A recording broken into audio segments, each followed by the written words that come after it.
സുരക്ഷാ മാനദണ്ഡങ്ങൾ പാലിക്കാതെ അനധികൃതമായി വിൽപ്പനയ്ക്ക് ശേഖരിച്ച വാണിജ്യ സിലിണ്ടറുകൾ പിടികൂടി.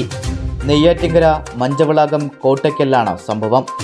നെയ്യാറ്റിങ്കര താലൂക്ക് സപ്ലൈ ഓഫീസർ പ്രവീൺ കുമാറിന്റെ നേതൃത്വത്തിലാണ് വാണിജ്യ സിലിണ്ടറുകൾ പിടികൂടിയത്. നാട്ടുകാരുടെ പരാതിയെ തുടർന്നാണ് സപ്ലൈ ഓഫീസർ സ്ഥലം സന്ദർശിച്ചത്.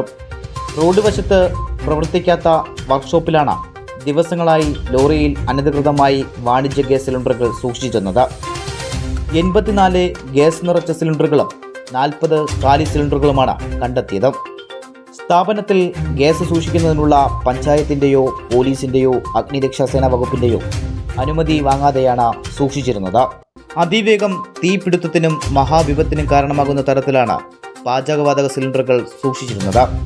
അഗ്നി പ്രതിരോധ ഉപകരണങ്ങൾ എന്നിവയില്ലാതെ ജനങ്ങൾ തിങ്ങിപ്പാർക്കുന്ന സ്ഥലത്ത് പ്രവർത്തിപ്പിക്കാത്ത വർക്ക്ഷോപ്പിലാണ് ലോറി പാർക്ക് ചെയ്തിരുന്നത്. സപ്ലൈ ഓഫീസർ പാചകവാതക സിലിണ്ടർ വിൽപ്പനയ്ക്ക് എത്തിച്ചവരുമായി ബന്ധപ്പെട്ടപ്പോൾ യാതൊരുവിധ അനുമതിയോ പേപ്പറുകളോ ഒന്നും ഹാജരാക്കിയില്ല. തുടർന്നാണ് വാണിജ്യ സിലിണ്ടറുകൾ പിടികൂടി സമീപത്തെ മറ്റൊരു ഗ്യാസ് ഏജൻസിയിൽ സൂക്ഷിച്ചത്. GTV news, Neyyattinkara.